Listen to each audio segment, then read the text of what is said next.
computers now have primary control of critical vehicle functions.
That's one small step for man, one giant leap for mankind.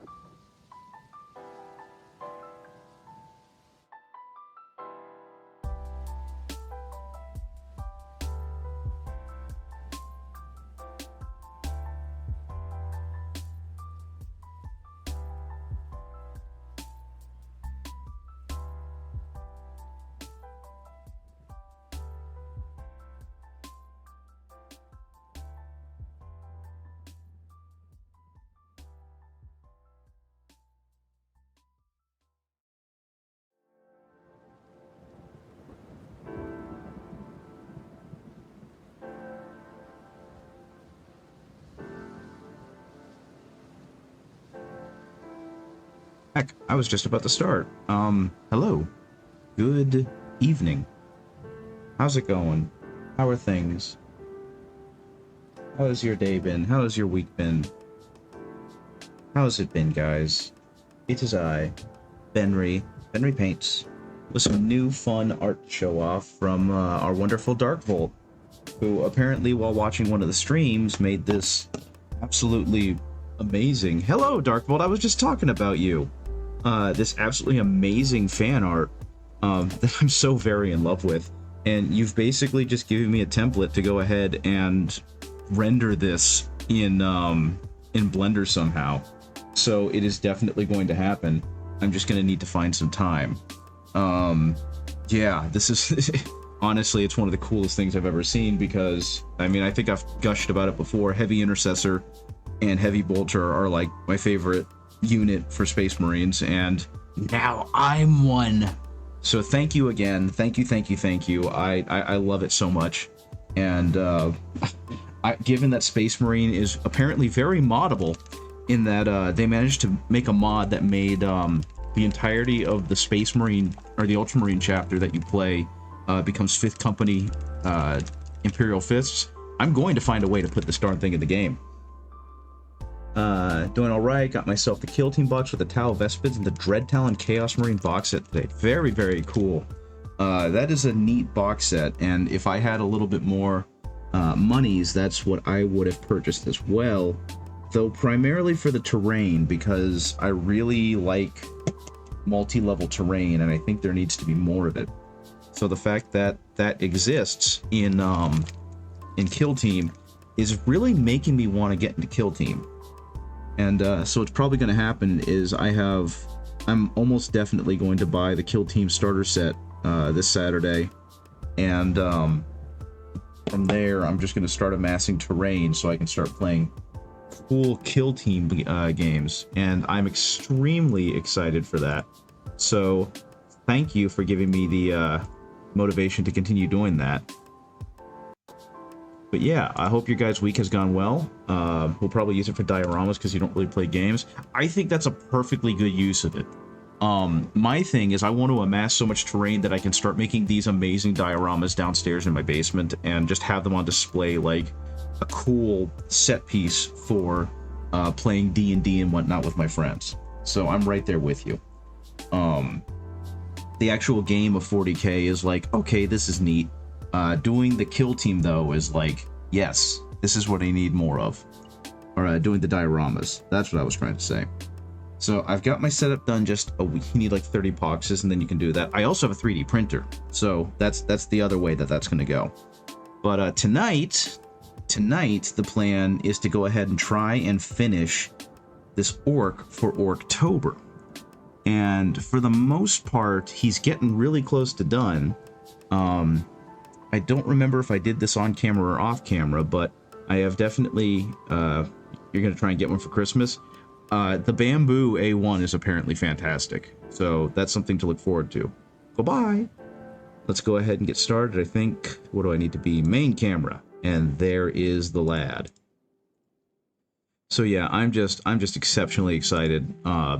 It just seems like they keep coming out with new and fun and amazing things to play with. Yeah. But that's kind of my last big purchase. So I don't remember how far I went with this guy last stream. I gotta say, I am really, really pleased with how the pants turned out, because that was kind of by accident. I was just working on him, and it just turned out that because of how the pants are wrinkled on the body, they do a great job of just being layered. So yeah, and I just used some speed paints on top of the metal to kind of get this incredibly vibrant looking red, at least on camera. So I think what I'm going to do today is mainly touch up. Like, I'm going to dry brush some of the copper I've been using into the metallics so that they kind of read as more rusted.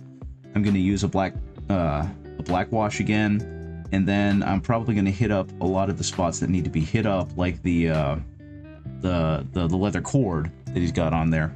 So today it might end up not necessarily being a short stream, but a stream that doesn't have a whole lot of actual painting of this guy in here, because I'm almost done with him. So we will see how all of that goes. One thing I did that's a little different is I kind of pushed everything back onto the painting booth, which is making the distance thing a bit weird. And I think I used to have my setup like this, but it caused problems because everything was so far back, I didn't feel like I had a really good view of what I was painting. And so I scrunched everything up forward so I could see what I was doing a little better. But yeah, I hope you guys have had a good week. I hope you all you know, had a fairly non-disruptive, peaceful week. I'm still doing okay at my current job. Apparently, though, Best Buy is trying to kill me because the weekends have just been getting increasingly frantic and increasingly chaotic, and it's made it so I'm getting less and less sleep. So I am extremely tired. I basically spent all of Sunday trying to sleep, and as soon as I got home Monday, I did kind of the same thing. So I'm running on fumes a little bit, but thankfully I don't have to work again next Sunday. And I'm going to be getting Tuesday off because it is election day in the United States, which is silly because we should have like a whole ass week off so that everyone has a chance to vote, or an election week or something. I don't know. You know what I'm talking about. We should have more time to vote on something so important. Hey, Snow Twig. Yeah, it's definitely ramping up to the holiday season there, Dark Volt. How you doing, Snow Twig? Thank you for stopping by. Good to see you. Because if I recall properly, you actually go to bed around the time I start streaming. So once again, it is good to see you. Yes, how Orktober? It's going okay. I'm almost actually done with him. I'm kind of in the phase where I'm touching him up and doing like a lot of the little details. So the only actual color that needs to be painted on him is going to be a khaki color for the straps that he's got all over him, and then beyond that, it's going to be a lot of dry brushing to kind of weather him down a bit. I'm trying to see what other. I think that might have been it. Where these straps right here And, oh, I gotta get under here, too. But yeah, Snow Twig, how's your week going? I saw you streaming, yesterday? The day before? I don't remember. You were drawing, I think it was fruits and veggies and pumpkins and whatnot. And, I was too tired to say anything, but I definitely hopped in the stream for a little while. And, it was obviously really cool to see your art. So, yeah, that happened. I don't remember, I think I'm subscribed to you, because otherwise I don't think I would have seen it. If not, I need to go subscribe. But yeah, it was good to see you stream, and unfortunately, since I'm not on Twitch a whole lot, I don't get to see a whole lot of people stream. Okay. So yeah, just gonna start kind of with this brown. It's, if you're curious, it's dark umber. Yeah, it was food studies, very cool. It's dark umber, and I'm going to be mixing in some Pro Acryl Ivory, which should lighten it up until eventually I have a nice kind of cloth strap color. And we're going to see how all that's going to turn out in a second. Like I said, I'm painting this a little different than I normally do, and it feels like, not that I'm painting with new tools, but because of the angle I'm painting at, everything just feels slightly off and weird. You gained an hour so you can stay up later? Oh, very cool, very cool. While you're here, I think I mentioned I was going to show you a mini last time where you were here, but I kind of forgot. And I think by the time I remembered, you were asleep. But I don't remember which mini it was going to be. I think it might have been Horus Ascended, or it might have been Abaddon. If you remember, you can remind me. If you don't, though, that's also okay. So something I'm going to have to do here, because that's a weird little X, is I'm going to have to make sure to panel line, or to edge highlight that really well, so that you can really see that it's resting on top of this part right here. Well, that being the case, I can show you both, actually. So if you give me a second. This was the Abaddon that I did, which I'm extremely proud of, and anyone who's been to the stream in the last month knows that I'm really proud of. I think he turned out really good. And I'm exceptionally proud of the shading on the cloak, because it made it look like a really good leather. Yeah. And I was so inspired by this that when I was given Horus Ascended... Oh, you saw that on Community Day. Okay, okay. Yeah, so you're going to get a sneak preview of this month's Community Day, because I was so inspired by doing that a client, Mami Dova, also a friend, got me Horus Ascended as payment, and so now I have this lad. I was going to try and spend some time touching up the armor on the Imperial Fist corpses, but honestly, I think making them too vibrant would take away from how vibrant Horus is. So I think I'm just going to leave it like that, and let Horus remain kind of the, you know, centerpiece of the whole thing. But yeah, I love this model, and it's inspired me. I want to make a Sons of Horus army in 30K, and so at some point I will. So hopefully, I'll be able to do that, and then I can just be super excited that I get to play this badass looking character on a board game. Either that or just make some cool dioramas with him. I don't know which. I do know that I enjoyed painting that a whole lot, and I think it means that I'm going to really enjoy painting the Sons of Horus when I get a chance. Because my actual plan is to go ahead and like purchase the vehicles and 3D print all of the troops, so that way I can save some money.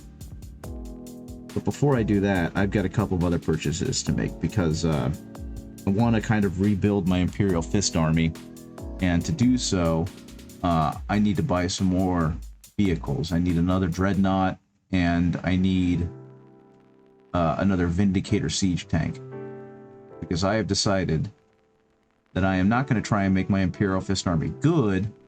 I'm going to try and make them more Imperial Fisty. So yeah, they're going full on into the whole fortify aesthetic, because they got bunkers, they got tanks, they got dreadnoughts, and they got Gravis. They are just going to stand there, and they're going to defend their spot. And that's kind of the plan. I think I posted it in the Discord, but I did manage to get my hands on a Hammerfall bunker. And right now, I'm in the process of putting it together. And so that's going to kind of be my not streamed project while I continue painting the Skaven once I finish painting this guy. Yeah, who needs to move? You can shoot all the way across the map. Very true. They can't have the objectives if I blow them off the objectives. Something I had seen suggested, which made me kind of rethink how I was playing them, was not really trying to use their detachment ability turn 1, and like getting to the objective so I can sit on it, and then once I sit on it, I become a problem. And that made a whole lot of sense to me, and that's kind of why I wanted to change up how I was doing things. So hopefully, I'll be able to have a lot more fun with some Imperial Fist boys in a couple of weeks when I finish, well, more than a couple of weeks, it'll be sometime early next year, when I finish getting all my parts ready for my army. So, right now, what I really need to do is I really need to get some more resin so I can finish printing out the heavy intercessors and the aggressors that I need, because I feel like spending $300 on those units is ludicrous. And then go ahead and buy myself a Redemptor Dreadnought and another Vindicator Siege Tank, so that I can have those those units for the actual gameplay. But yeah, if you guys have never seen a Hammerfall bunker before, they're not good, but they're cool. If you've played Space Marine 2, you've gotten to see them. And honestly, seeing them in game made me want them again. So that's why I'll be getting those for myself. Well, getting more of them. I got the second Hammerfall bunker in the mail earlier this week. Or was it last week? I don't remember. Might have been last week. But the point is I've got one. And I just need to finish assembling it so I can start painting it.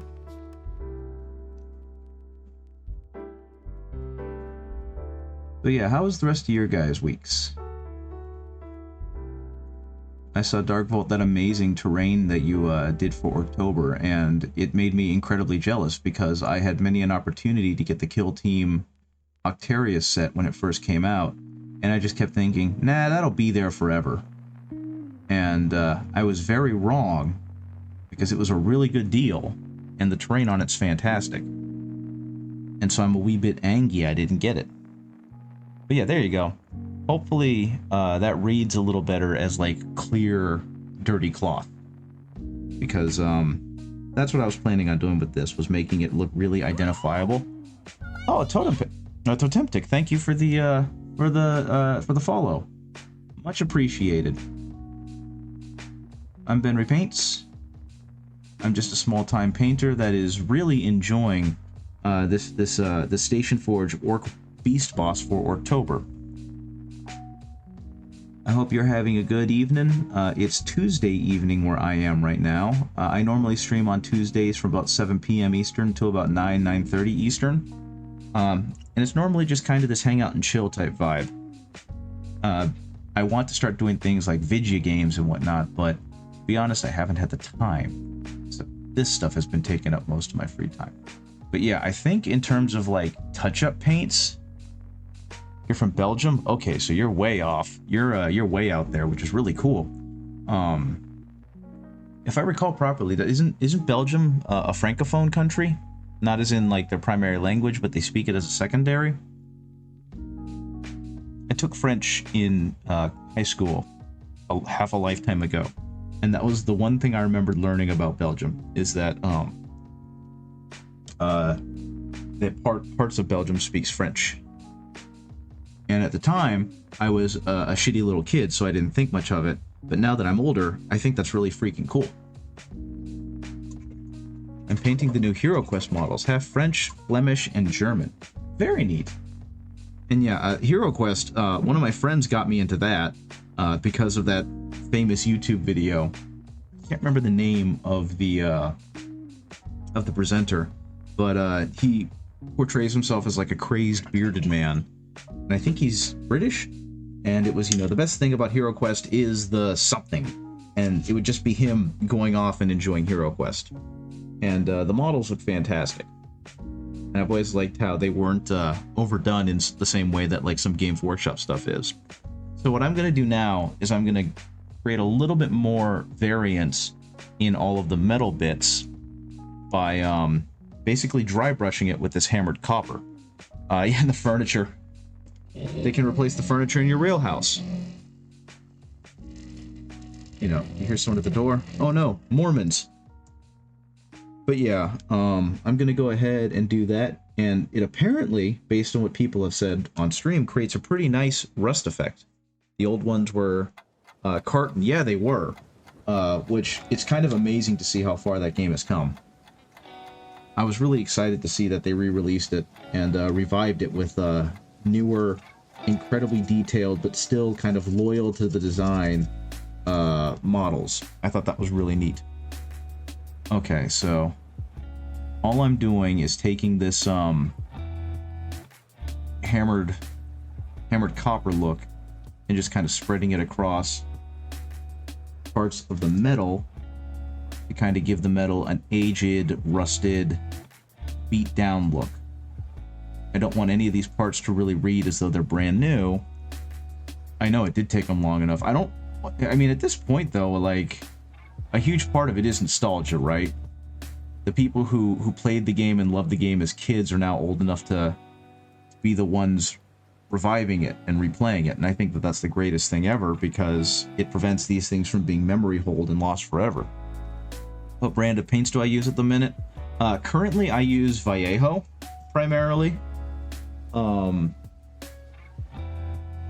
don't know if it even shows on there. It just says game color, doesn't it? It's Artist Vallejo, and I like them a lot. They're really good, but because I've had to buy them from Amazon.com, they've all been like $7 to $8 a bottle. And the local game store that I go to, recently started stocking. I'm forgetting the name. I'm looking right at it. Pro Acryl. And I was like, I've heard their white titanium is really good. I should give Pro Acryl a try. And I bought white and I bought some red because I was running low. And honestly, the feel of the Pro Acryl is just, it became immediately my favorite. And I really, really like it. So I'm slowly converting away from Vallejo to Pro Acryl. And oddly enough, that same game store is now stocking Vallejo, so I don't know what to do anymore. But I really like the consistency of Pro Acryl. And like to give an example, I just did the little straps on the gun with Pro Acryl, and I really liked how it flowed. And I like the vibrancy of the color. Like they have this bold, pural red. And I usually use Vallejo heavy red, but the Pro Acryl one just looks so much better. And I know they're not the same color or anything, they're not even color matched, but it brings out a vibrancy in my models that I haven't seen before and I've always been looking for. So Pro Acryl is kind of becoming my weapon of choice, and I think I'm okay with that. You use Citadel speed paints from Army Painter and Vallejo. Yeah, and all of those are amazing paints. I actually use those too, funnily enough. I have some speed paints right next to me, and I use them to paint up a bunch of Skaven that I didn't want to, clan rats, that I didn't want to spend a whole lot of time on. And at first I wasn't too fond of the speed paints because I felt like I wasn't getting good results with them. But I very recently found out that that's user error, and I'm definitely a lot fonder of them now. But one thing that I actually found I really like about them is that when you mix them with Flow Improver, speed paints become an incredible wash. So that's what I'm going to start using it as. Do I have the starter set? Yeah, I had the first starter set and I hated it, so I gave it to a friend who doesn't enjoy like the heavy technical side of painting like I do, so speed paints were right up his alley. And then I placed third in a painting competition, and I ended up winning a set of speed paints again. And I was like, well, geez, I don't need these. I don't want them. But I believe it was Darkvolt that convinced me to go ahead and use them. And honestly, I think it was a great decision because I really like how they went on my Skaven. So it all turned out okay. But yeah, I showed him a little earlier. I don't know if you were on stream when I did, but I won third place for an Abaddon the Despoiler that I painted in like a week. And I'm still, or I think it was actually like 3 days, and I'm still real proud of that. Yep, it Darkvolt again. But yeah, I won third place with this guy, and they were like, "Congrats, here's speed paints." And I tried my best not to be a salty little bitch when I got my stuff. So it's okay. I ended up finding out that I can use that paint, and I do like that paint. So it ended up working out okay. Unfortunately, what I was gunning for was to win first place so I could get a full set of Pro Acryl paints since I was migrating over there anyway.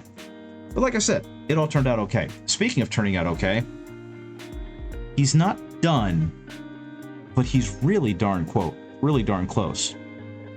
Like, my goal with him wasn't to make him as beautiful as like Abaddon. I wasn't trying to do another competition piece.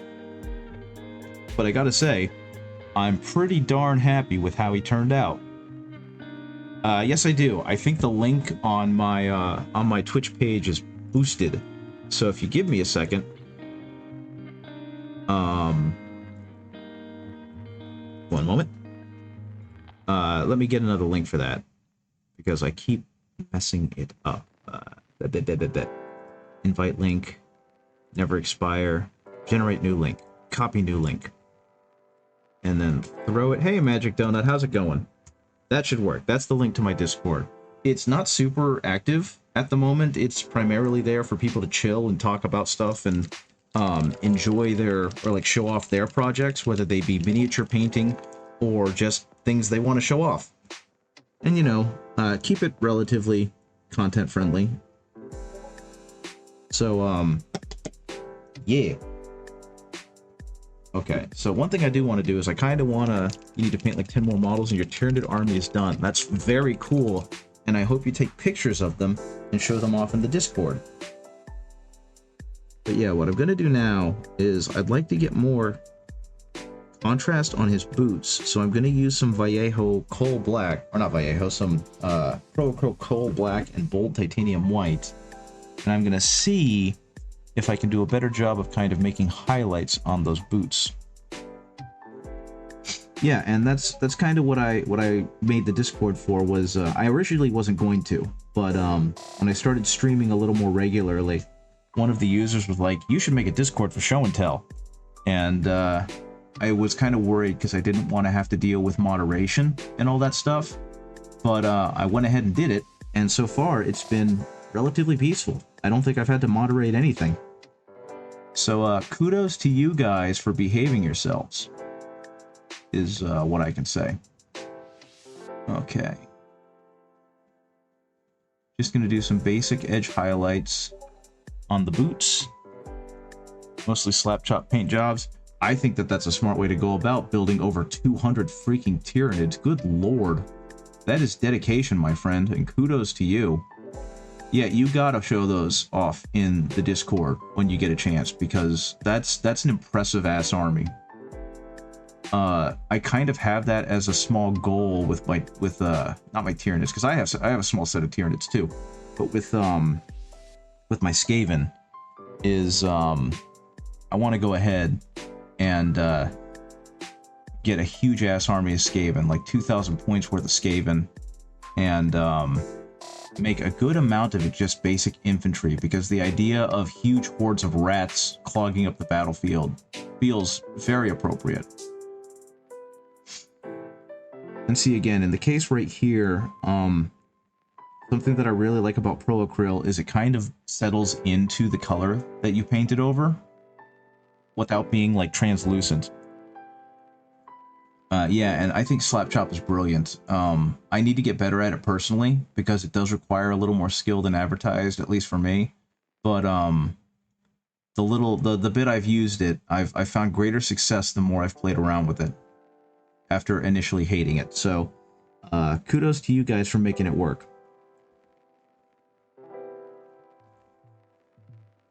Okay.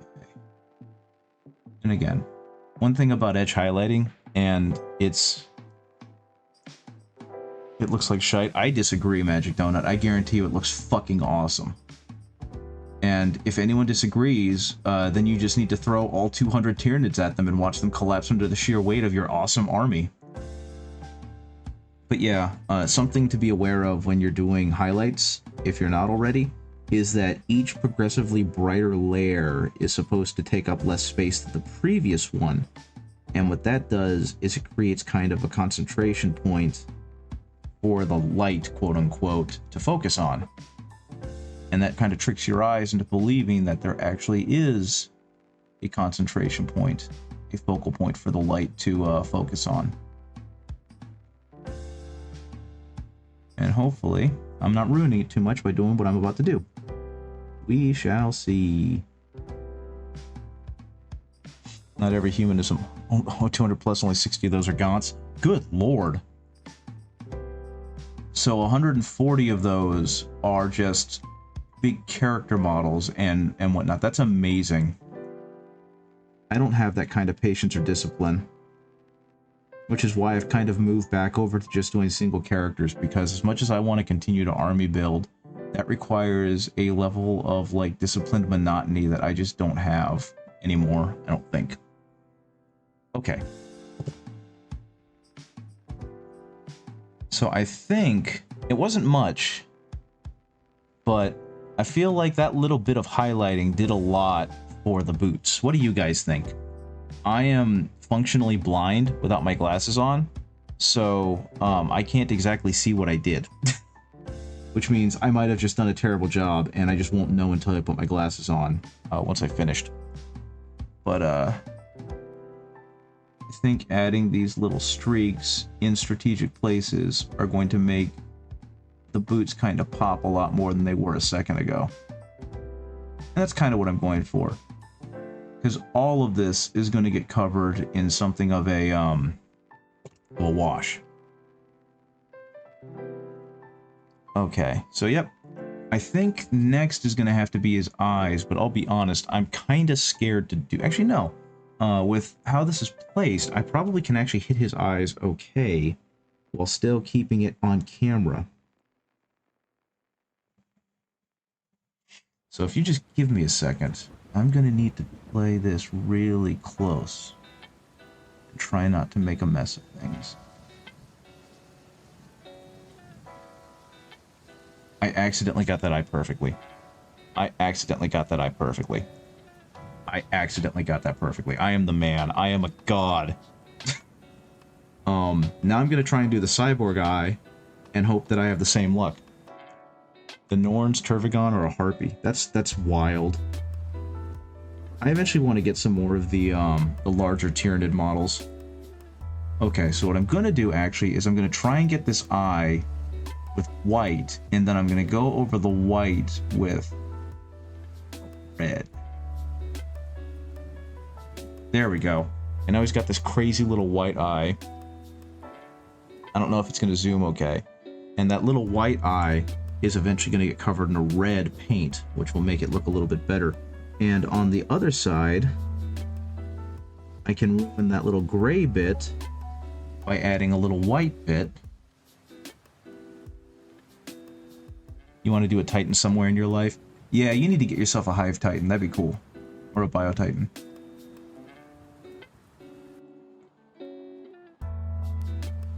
Oh, that would have been a perfect black eyeball.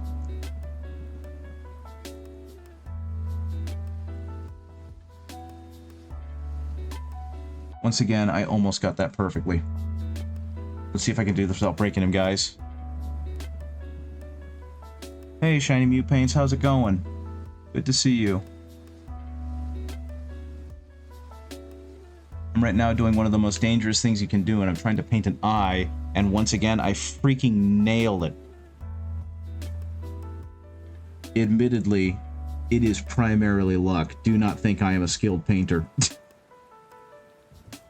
No, I'm not. I'm doing this with a really good light and keeping it really close to my face. And, of course, just a freaking amazing brush. I don't have any magnifying glasses. This is all naked eye bullshit. Okay. Once again, this is where everything goes south. Nope, accidentally got it. Oh my god, I accidentally got it. Holy shit, look at that. I got his eye. It was completely on accident. I trembled and it went right on it. Ah! Oh my goodness. His eyes had like no definition because of the print, but somehow that managed to go perfectly. I am a biotic god. Okay, I shouldn't need this anymore. So I'm gonna go ahead and clean that up. Yeah, no, that's the thing that always gets me about watching like Jose da Vinci and Sergio Calvo and those masters paint, is that they always make it look so easy when they're doing these ultra detailed eyes, but the most I ever do is a black iris because I am not that good. I have heard about using a toothpick, but honestly, the Vallejo brushes come to a much finer point, so that's what I've been doing, but I definitely think the toothpick is going to become my go-to once I get too scared to do that anymore, because every time I do that, I feel like my heart's in my throat.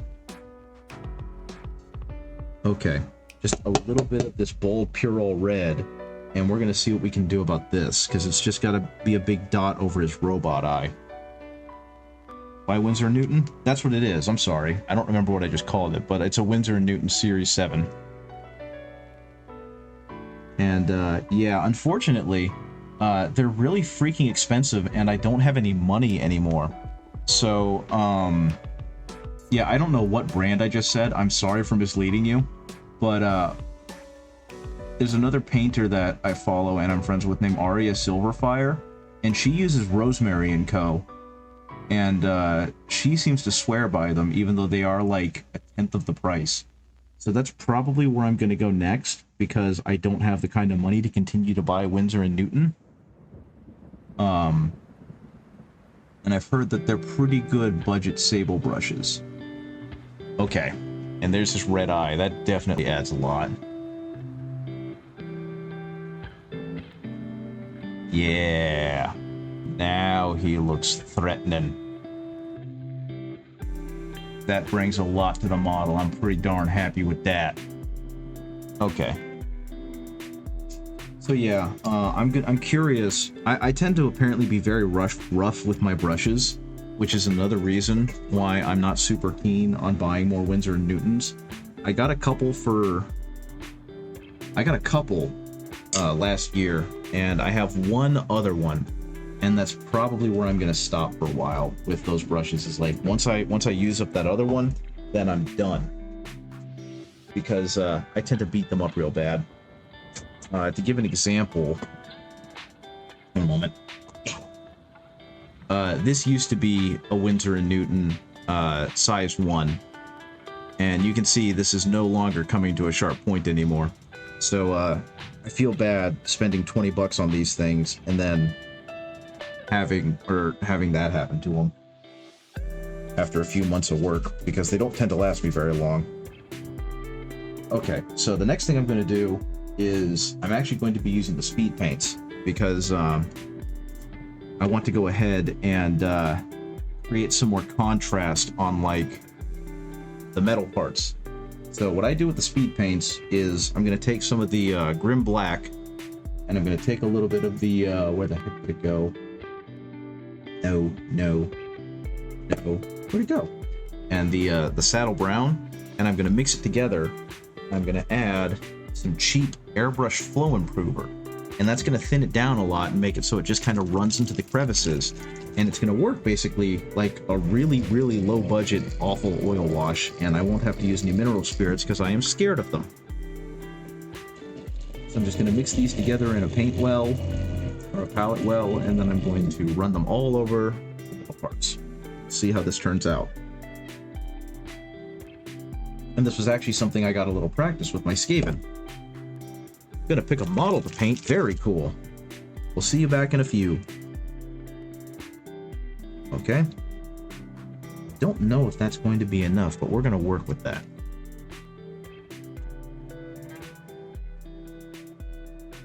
Now, something that I do want to do with this is I do want to keep it so that there's going to be an adequate amount of like stainage, because I want this metal to look oiled over. That's part of what the plan is that by hitting it with this stuff, I'm not actually just hitting the crevices. I'm going to be hitting everything, but it's just going to want to naturally run to the crevices. And we're going to see how that works. Because that's actually been the one thing I've disliked about speed paints, is that they never feel like they're thin enough. Let's see, now that it's got some flow improver on it, everything just kind of fills in nice and gentle. And that's exactly what I want. So I accidentally, on purpose, ended up making a really goodly thinned, oh my goodness, a really well thinned version of the speed paint that's not leaving huge stains or coffee stains or smudges or anything, but is definitely adding some dimension to this mini.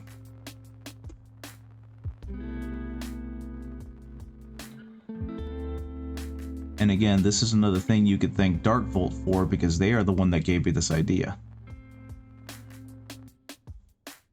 And let's see, what else can I get? I'm going to get down here, and there you can see like it's globbing on, but you can see it immediately trying to run into the channels, which is exactly what I want. I want it to run into the deep spots and continue to make a huge freaking mess everywhere, so that when I start painting over it, it just immediately pushes itself into the crevices. Whoops. They have a good picking it for speed paint. You love the ball in the bottle. Yeah, the agitator is a really good idea, and I'm happy they adopted that. I don't remember what caused them to, other than them listening to their critics on, you know, social media. But I appreciate that their owner has enough, like, I'll call it humility, to realize when things need to change. And adding the agitator marble was one of the smartest things they could do. And I've also heard that the Fanatic paint line, like the new one, is phenomenal. Like, it's not gonna suddenly make your painting a million times better, but between all of the little things they added to the bottles and just what they've done with the line altogether, they've just made it into a really good paint line. Yeah, I went ahead and bought a vortex mixer for that, so that has been incredibly helpful as well. But yeah, having the agitator marble was, again, stroke of genius on their part. Okay. Let's see if I can hit all this without making a huge freak-off mess. Honestly, I'm surprised that this amount has been enough. I wasn't expecting the admittedly small amount of speed paint that I grabbed to be enough for what I'm trying to do, but it seems to be working out pretty okay. Okie dokie, see you later. Good luck with your painting. I hope it turns out awesome. Okay, a little bit more down here too, especially now that I've added some brown into it. I'm gonna go ahead and redo the legs, because I feel like, while they don't look bad, I'd like to get a little bit more of the dirty, oily, rusty look on them. Hopefully not run out of speed paint before I finish.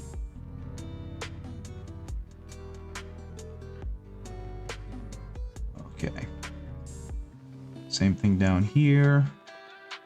Get a little bit on here too, because these bits are supposed to be metal as well. I actually 3D printed the base out of FDM, so I'm not too fond of the texture that's coming off of it, but to be honest, it beats the heck out of printing it out of resin and seeing it warp and just not look very good. But yeah, mixing brown and black for the wash was definitely a good idea. Okay, and I think, other than kind of working a little bit more on the base, he's, for all intents and purposes, pretty close to done. Oh, did I not hit that again? Let's go ahead and just cover all of that. Using a wet palette. For this, no. This is with Flow Improver in a traditional paint palette well. Generally, I use a wet palette, but the reason this is staying so runny is just because of the airbrush Flow Improver really preventing it from having any kind of ability to pool and puddle. And that's been an incredibly big game changer when it came to using it as like an oil wash. As you can see, I'm just kind of dabbing it and it's going right in, which is awesome and exactly what I want. I think I'm gonna try and be a little cheeky, and we're gonna see if I can get the metal spots on his skull right there. There we go. And again, hit this a little bit. And yeah, you can see how just like dark and muddy that's getting, and that's exactly what I want. I want it to look like this is covered in some kind of sloppy industrial oil. And actually, it looks like I got supremely lucky, and I'm going to have just enough to finish this guy off. And there we go.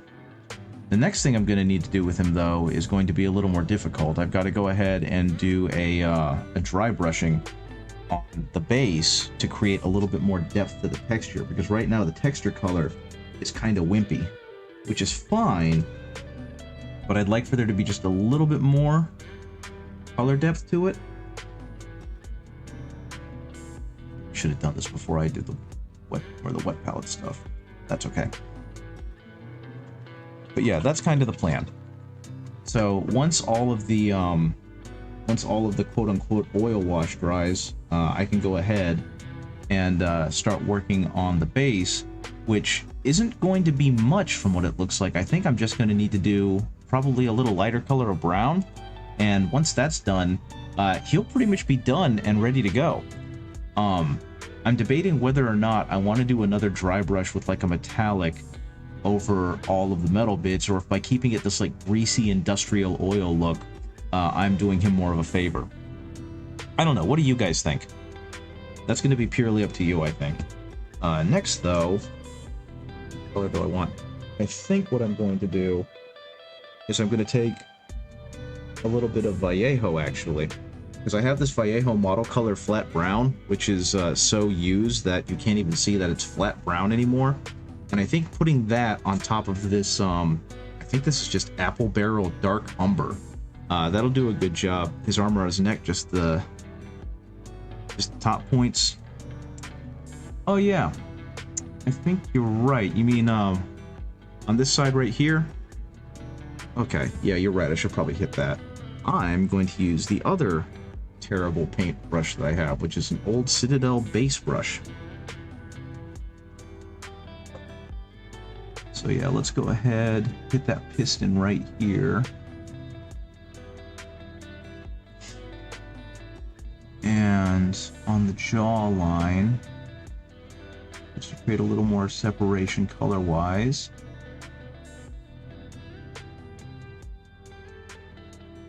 And same right here. I think something else I'm going to do is I'm going to take a little bit of yellow and I'm going to create a little dot in that cyborg eye of his. Man, this stuff dried pretty quickly. It's already dry on some parts, which is kind of neat. Okay.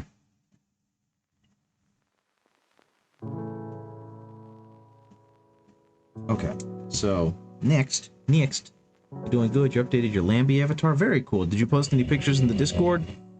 Because I'll have to take a look at those. Actually, while I wait for that to dry, now wouldn't be a bad time. Let's see what's going on.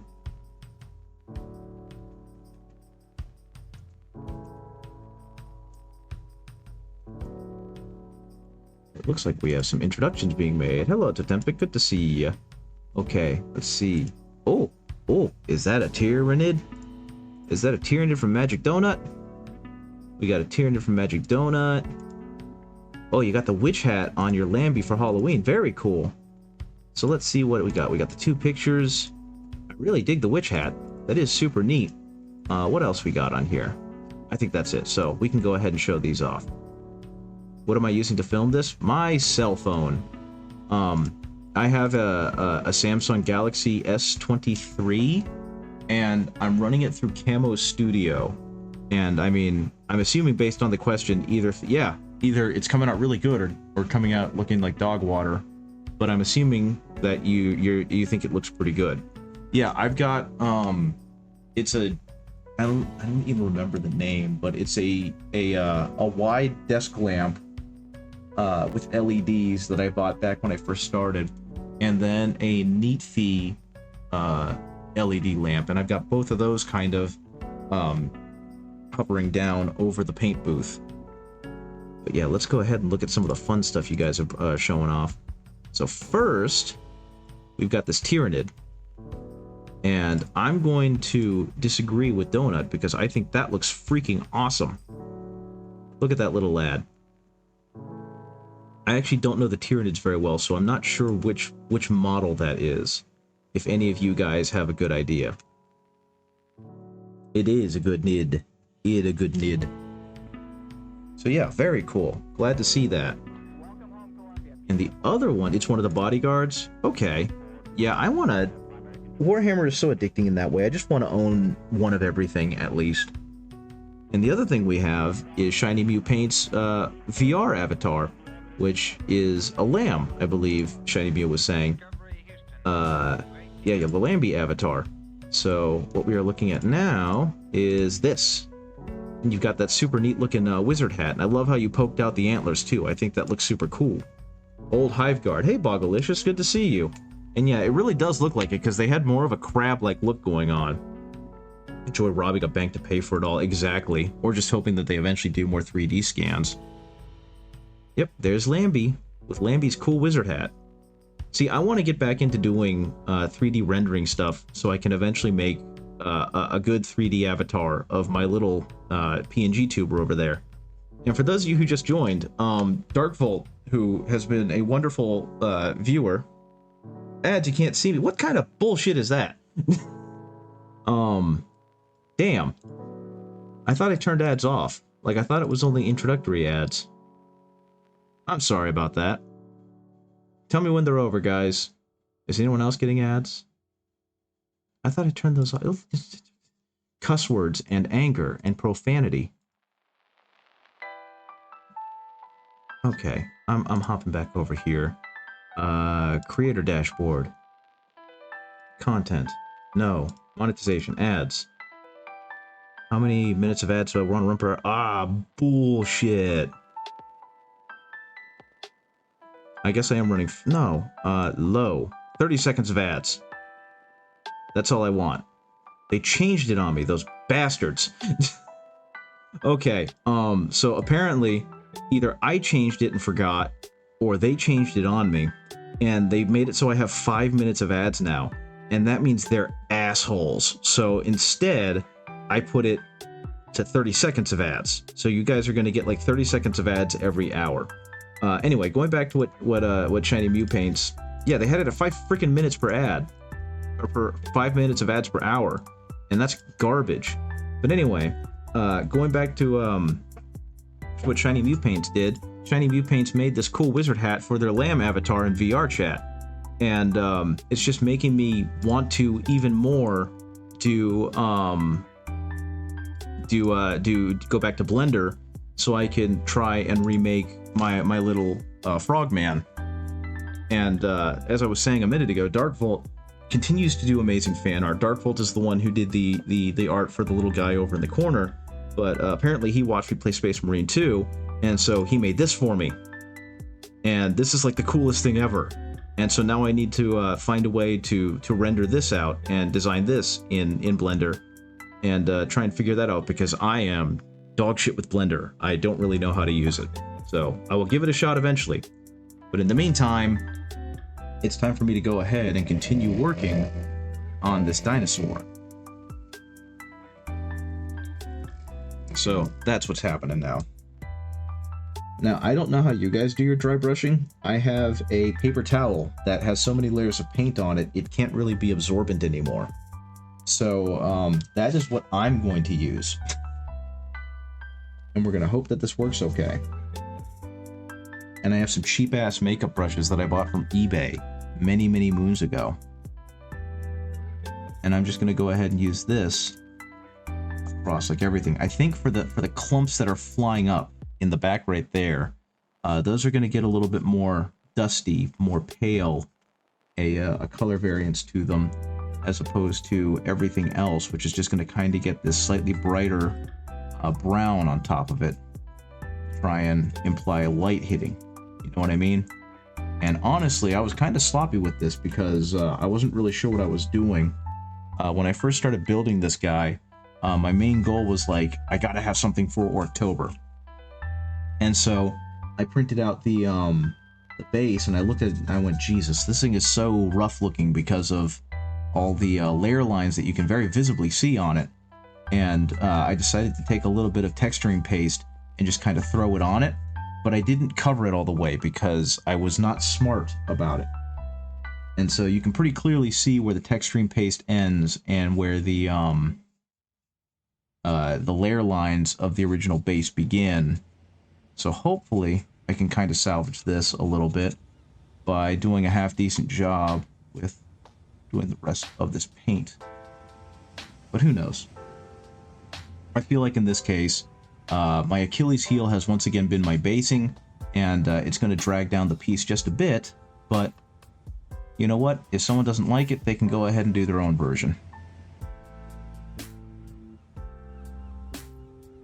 So that is going to be the plan right now, is to get this guy all dolled up. And I think what's going to happen is I'm probably going to add some pale sand to this color for the back bits. Okay, so that should be good.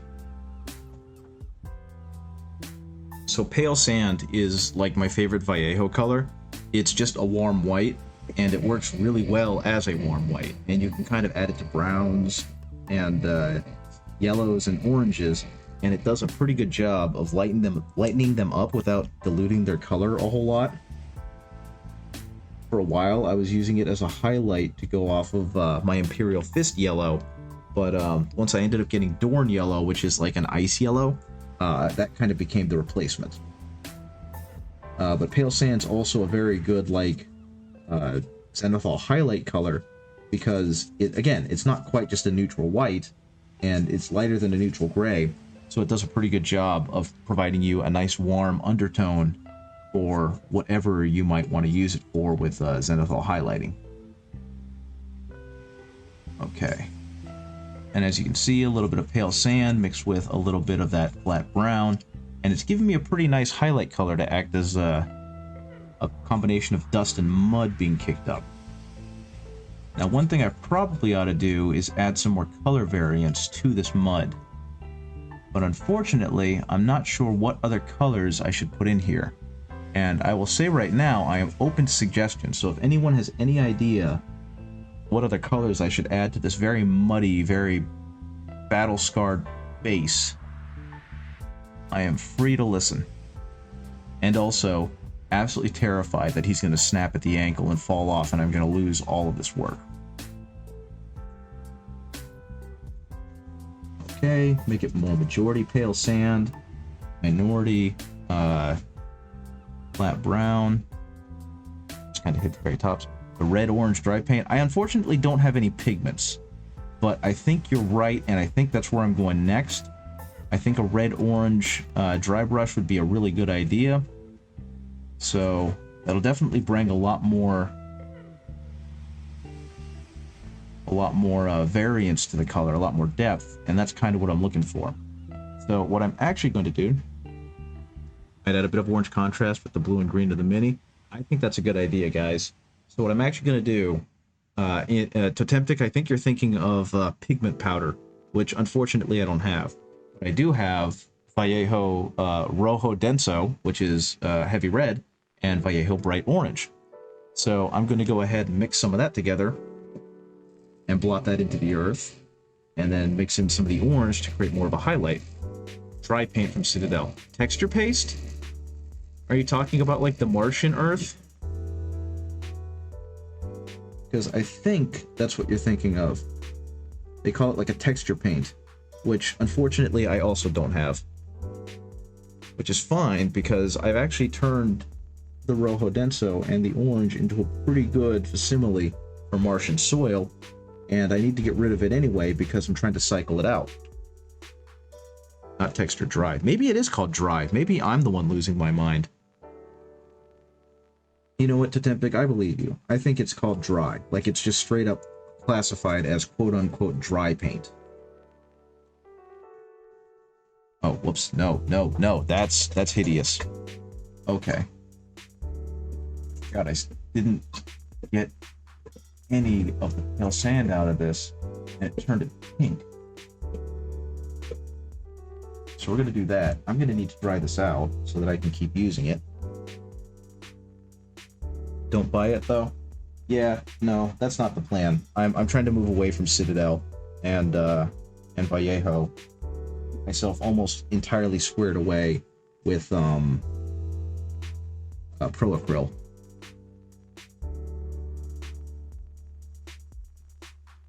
Let's see, is this going to be any better?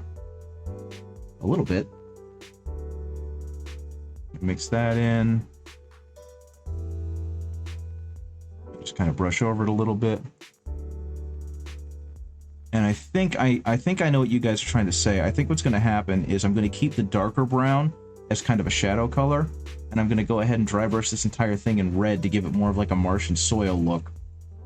And that Martian soil look is going to contrast nicely, like Darkbolt said, with the blue and green of the Mini. So I think that's going to be the plan of action. So yeah, I think the brown and the pale sand just ended up being a little too flat. Yep, thank you, Totempic. I appreciate your guys' input because color theory is not a strong point of mine. I think I mentioned it before, but when I first started painting him, I was literally just kind of throwing shit at the wall and seeing what stuck. I mentioned in my first stream that my intention was not actually to make him that color of blue. It was to kind of make him look more like a great white, but I wanted it to be a cool white, so I ended up hitting him with like a blue wash, blue shade, and that kind of gave him this like blue color, and I just ran with it. So hopefully altogether this is going to look okay. And by that I mean I trust you guys implicitly, and it's going to look freaking awesome. I think I need some more of that red. I'm almost out of this Rojo Denso.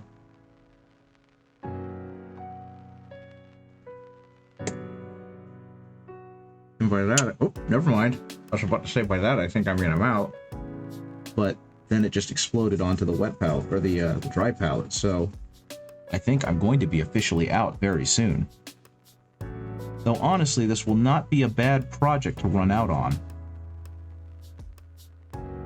Okay, let's see where I can hit it without actively...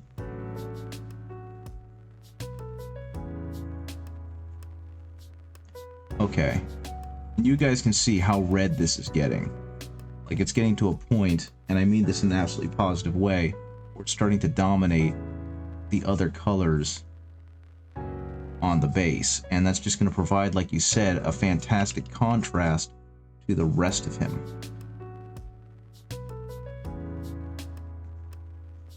Okay. Let's see if I can really start trying to hit some of these spots that I'm having a hard time hitting.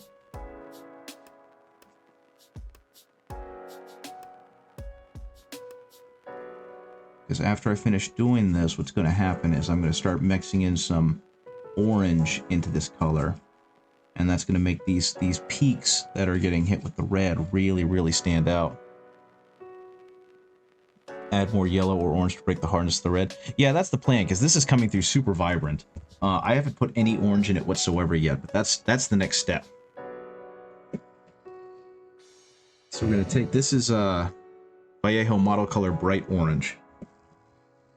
And then eventually I might go ahead and add some yellow to kind of act as the highlighty, or the highest part of the highlight, but we shall see.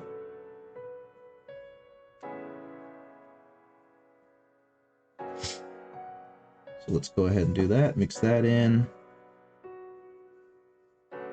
And yeah, I'm already vibing with this color quite a bit. This was a good choice, guys. Thank you for the suggestion.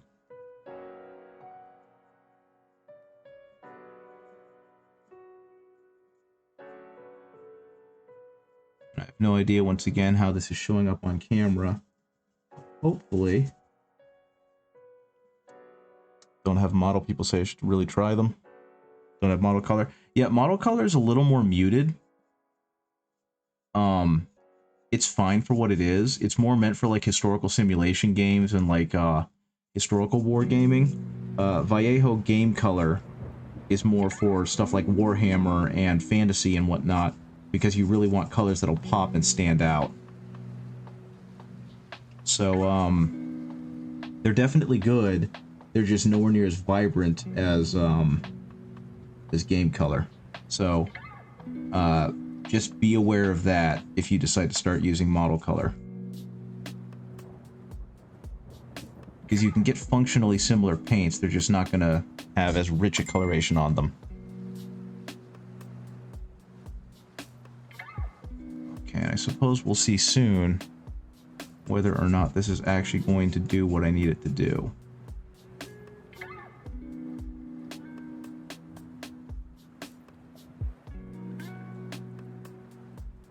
The only unfortunate thing about orange in general is that it does tend to be very thin, and you tend to need a lot of it to blend. It's working, you think so? I think so too. I think this is coming through, and it's, like you said, it's kind of knocking the sting out of the red, which, honestly, because of, I guess, how I've got my color settings set up on my phone, are coming through a lot more vibrant than they are in person. But I still think that you were dead on, and that it needed to have some of that orange to dull it back down, because it was very aggressive.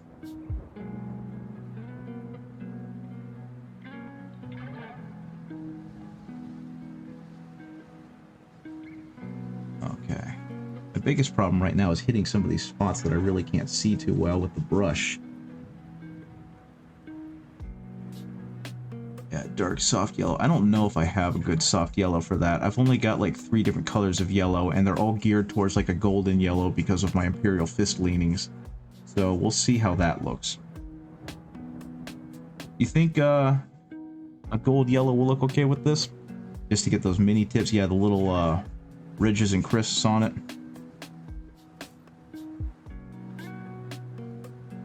Okay, get a little bit more of that. A little bit under there, a little bit under there, so it looks like his feet are getting kind of clunged up by it. Same thing back here. This thing was probably just in some of that mud, so dull it down with your dull down the orange with a white. That could work.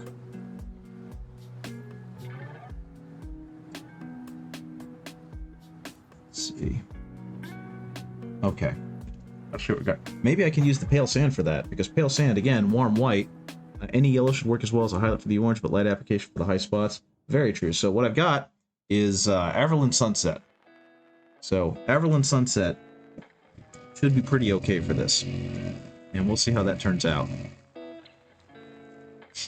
So I'm going to use my patented vortex mixer. The vortex mixer. Add that in there.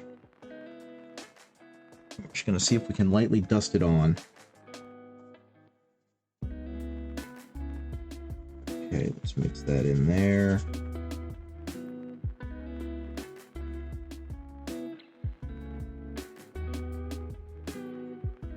Again, just very, very light. Very, very light.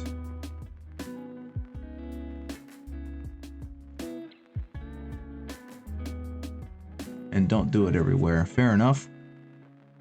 I'm just trying to get it to lightly go on the highest spots where, like, light would really hit it. Appreciate the help, guys. Thanks again for the guidance.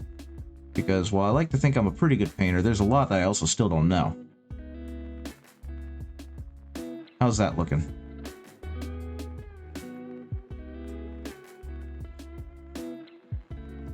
Got to go to sleep. The model's looking great. Thank you. And have a good rest, okay? Sleep is important. Okay.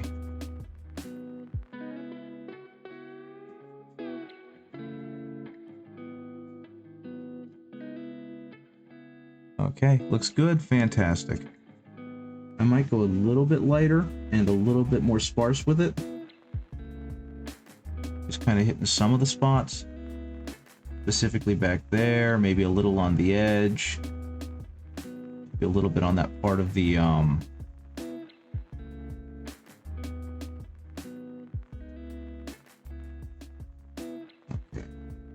A little lighter. Hey, Lotus K, how's it going? Good evening. How's your day been? How's your week been? I'm just trying to finish this guy up for Orktober, and I'm trying to resist the urge to go full ham and continue to paint the highlights because I'm getting some amazing guidance from both Dark Volt and from Potemtic, my apologies. And one thing they said is don't paint it everywhere. So I think that's where I'm gonna call it. Since I did, oh man, I waste that right there is how much red spurted out when I didn't mean it to. So that's all wasted Rojo Denso. So I'm a little sad about that, but I'm also trying not to use Rojo Denso anymore because even though it's supposed to be a really vibrant Vallejo game color, it kind of comes across dull. And it might just be the way I was using it, but especially the bottle really farted. It was nearly empty anyway, so I was trying to get as much of it out as possible. And it just turned out to be the last little gasp of life, I guess. Okay. But yeah, to give an example, I one of my favorite models to paint, you could wash it, but I'll leave it. Yeah. I kind of don't want to wash it because I don't want to dull it down too much. I do have an umber wash or not an umber wash. It was the paint's decision. It definitely was. I do have either Reichland Flesh Shade or Seraphim Sepia if I really wanted to, but to be completely honest, I'm pretty darn happy with how it looks. And I think I'm gonna leave it like that, and then, actually no, there's one last thing that needs to be done. There's one last thing that needs to be done. That is I need to use some shitty black paint on the rim. So that's the last thing I'm going to do with this guy, is I'm going to paint the rim black. Which I've never really understood, other than just it looks clean, why people paint the rim black on their minis. And something that I had heard was that it creates a negative space that your mind kind of instinctively blanks out when it looks at a mini. So it's like whatever basing you've done on the mini kind of visually blends into whatever mat you've got them on or whatever, you know what I mean? So that's interesting. I don't know how true that is psychologically, but it does encourage me. You prefer Graveyard Earth, Steel Legion Drab? That is fair as well. I think, what is it, Citadel's way of doing it, or Games Workshop way, where they have that, like, soft brown base, I think that's a really good look. But I'm also not one to judge. Like, honestly, the fact that people are making models and trying to make their armies is enough for me. So while I would prefer a painted rim or a painted base, I'm not going to be too angsty about it. For the longest time, I was like, what's the point of basing your minis? You know, who cares? They're just game pieces. But then I based my minis and I was like, I understand now. I understand why basing the minis is so important. And it's funny because it was always the same advice from a friend who was into Warhammer longer than I was, who kept telling me things I should do, and I just kept being like, nah, I'm okay. And then I'd do it and I'd be like, how was I okay? This is so much better. Like, the idea of using washes, I was very against the idea of using washes until I did it finally and realized how good it looked. And getting an airbrush was another thing. It's like, no, I enjoy painting it. Why would I want to take the easy way out on painting it? And then I got an airbrush and I was like, I understand now. I can't believe I didn't have this earlier. Okay, now the unfortunate thing with apple barrel paints is they're kind of not good, and the ones I have are kind of old. So I don't know how well this is actually going to cover till it has a chance to.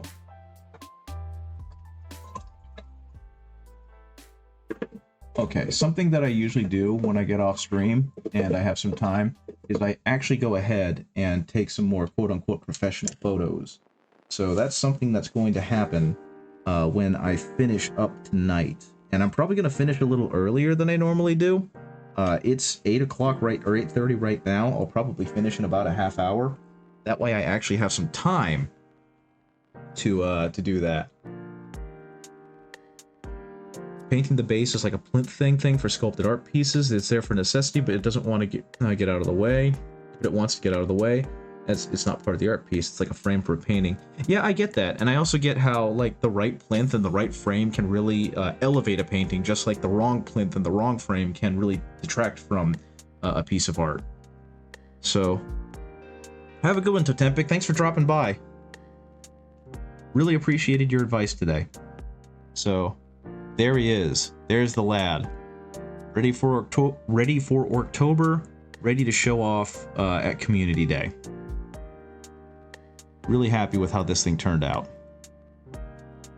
Honestly, I'm really happy with how those eyes turned out. I was not expecting that to look as good as it did.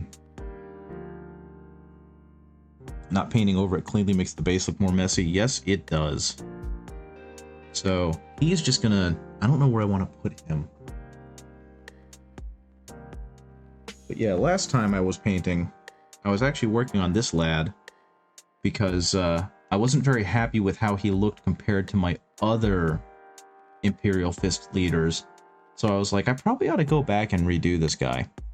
And I think he's done. Like, I'm not sure what else I really need to do with him. I don't even know if I'm going to use him. I just think he's a neat model. But I think I finished up on him. What else can I do? What other lads can I paint? I'm losing my mind here. I do eventually need to finish these two rats, because I never finished the base on this guy, this Gray Seer. And I kind of want to do a thing where, like, all of this down here is going to be warpstone. So I think that might be the next thing I do. I'll go ahead and paint this to look more like Earth. Ratvember? I know, right? Skavember. There we go. Skavember. We can do this. And this one, kind of the same thing. I kind of want to do a warpstone glow, but that's something I'm going to have to learn how to do, because I honestly don't know what I could do with this. So I guess that's something we're going to find out in a minute. Rodender. Very nice. I don't know where I can put him without him falling. Wait, no, I think you're just gonna go there. Okay, fantastic. Yeah, so I guess that's gonna be the next step, is figuring out how I'm going to paint some of this stuff. Thank you. I'm pretty proud of that, because I think altogether that was, golly, 5 hours of work in terms of actually painting the mini. I don't remember. I'll have to look at it, because I'm pretty sure I started painting him. Did I paint the dinosaur last week? And then on Friday, that was probably another 2 hours where I started painting the orc. And then maybe another 30-minute, I don't know.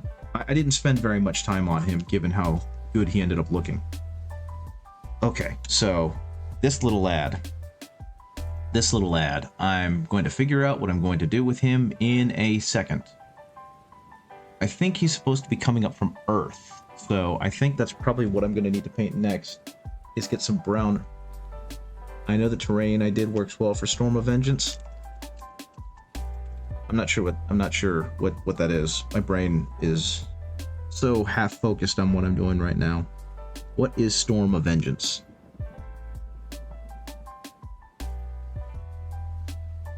Like, I probably do know what that is, but my body's being uncooperative. Okay, I'm actually going to switch over to using the Citadel brush because I don't need to be super precise with what I'm doing anymore. So let's go ahead and get some of that brown up and start painting in the terrain around here. Oh, Dark Angels versus Orcs campaign, where Belial earned his rank to ascend to the Deathwing. Very cool.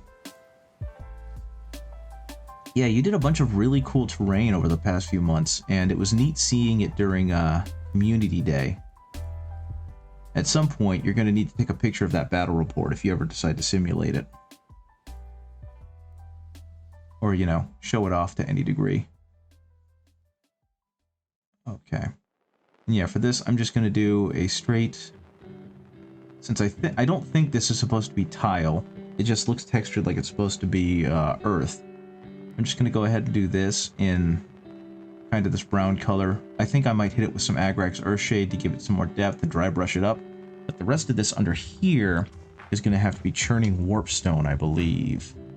I doubt there'll be a game, but I'll try to get some scenarios together. Very cool.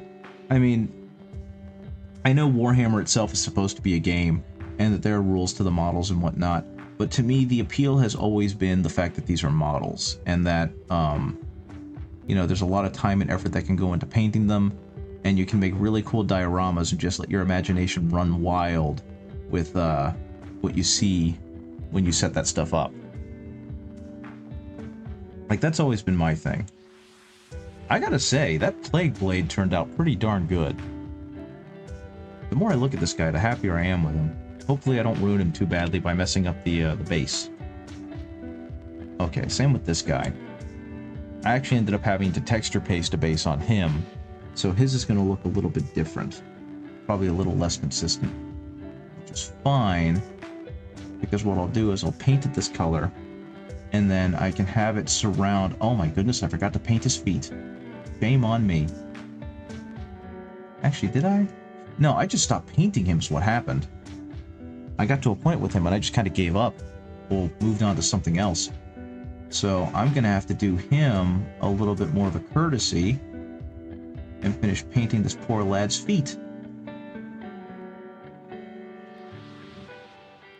I gotta say, it's weird to me how different this brown looks on the palette versus on the mini. Because it's like a really dark, kind of fudgy looking brown. And then when I put it on here, it takes more of like, not quite a milk chocolatey brown, but it definitely goes a couple shades lighter despite being on a black base coat. And I think for the, I don't know what the heck he's resting his foot on, but I think that's going to end up being like a hammered copper, hammered bronze look. So I'm not sure what base color I'm going to use with that, but it's probably going to end up being a darker brown that builds up to like an orange. Hey, Aridaham? Very cool. It'll probably draw it a lot darker as well. That is true. First of all, awesome name. I'm sorry that I slaughtered it. But hello, how are you doing? Thank you for popping by and saying hi. I'm Benry Paints. I'm a small-time painter. I just do whatever happens to cross my path because that's what I can afford. And I just finished an orc for Orktober using a Station Forge Beast Boss. And now I'm back to working on some Skaven that I bought a couple months ago now. And I just kind of want to finish. Ari is fine. Appreciate it. Thank you for letting me know. Finally found a stream where someone is talking and not in total silence. Yeah, that was always one of my things about like painting streams is that I feel like just watching someone paint or sitting around and being on stream while they're painting, that's cool and all, but talking is kind of important for engaging the viewer, or at least making it feel like they're sitting next to someone, I guess. I'm a former school teacher, so my ability to ramble incoherently is very strong. I tend to talk about what I'm doing or how I'm doing or whatever crosses my mind. Like in this guy's case, I'm trying to think of how I want to do him next. So I'm constantly musing, like, this is the technique I'm using. This is why I'm doing it the way I am. And my hope is that it helps someone out who's also considering getting into painting or trying to learn how to paint. And if not, that's okay too. I also try and answer any questions, because while I am not the bestest painter in the world, I feel like I've learned enough that I can at least explain it and demonstrate it. Because I feel that a lot of the YouTube tutorials are amazing for what they are, but they either show them doing like a little smidgen of a bit and then suddenly the entire thing is done and it looks stunning and you have no idea how they got there, or it's a long form where they're so focused in on the painting that they can't really talk or be entertaining. And I'll be honest, I'm not going to claim I'm super entertaining or anything, but I feel like I'm a little more engaged than just, okay, and then we're going to go ahead and shadow in there, or absolute silence. You know what I mean? Rest of the owl. Yeah, exactly. There is really a feel of like, okay, first draw a circle, and then draw the rest of the owl. And again, I don't want to try and disparage other painters who, you know, paint circles around me, but I feel like there's a disconnect between what they're showing us and what their end result is looking like. So hopefully I can bridge that gap for a lot of people and show them that, you know, painting technique is going to have some ugly phases and is going to have some weird transition phases until you finish it. And then once it's done, it's going to look freaking amazing. And in the meantime, not make too much of a fool of myself. So hopefully that's what's going to come across in my streams. And eventually I also want to do some more weird shit with the actual stream itself. I follow a pair of streamers. First you add the primer, then you do a light slap chop, then you paint the rest of the owl bear. Exactly. I don't remember who I was watching. I know it was one of the better painters, but it did like an extreme close-up of an arm, and then you saw him and the arm looked okay, but then it moved to the next step and like every other limb was done and lighted perfectly. And I was impressed and I thought it was cool, but it's like, how do I do that? So hopefully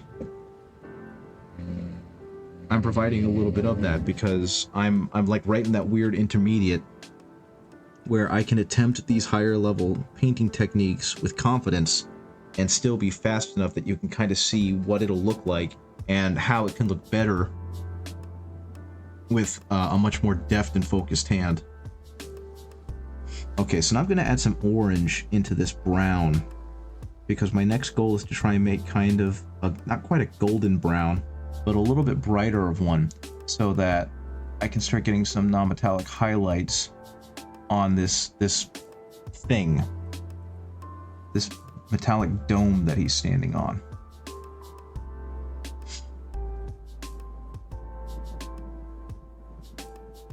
And the only way I'm really going to do that is by adding a couple of strokes of the orangey brown across the model, or across this dome, where I feel like the light would most likely bounce off of it. Now, unfortunately for me, the orange that I'm using, the Vallejo model color bright orange, is I don't know if it's notorious for it, but for me, it's really damn runny, and it doesn't go on very well. It kind of has that the texture of melted butter, and so it ends up looking really funky, which is another reason why I kind of want to move away from Vallejo, because their orange, at least the orange I got from them, is friggin' abysmal. And I would love to see if Acryls is any better. But again, this is just going to be a gentle adding of layers until eventually I start getting more of that bronzish color that I'm going for. So hopefully, it'll show up okay, and it'll look good. And something that I mentioned earlier clearly helping me is the fact that I'm using a really decent quality brush that's probably punching way above my own skill level, which is a Winsor & Newton Series 7, which for a long time, as I understand it, was like the gold standard of paint brushes for mini painters. And I don't know how much of that is the case anymore. I know that Raphael is supposedly good, I know that Da Vinci's are supposedly good, but for the longest time, it felt like anyone who was anyone used Winsor & Newton.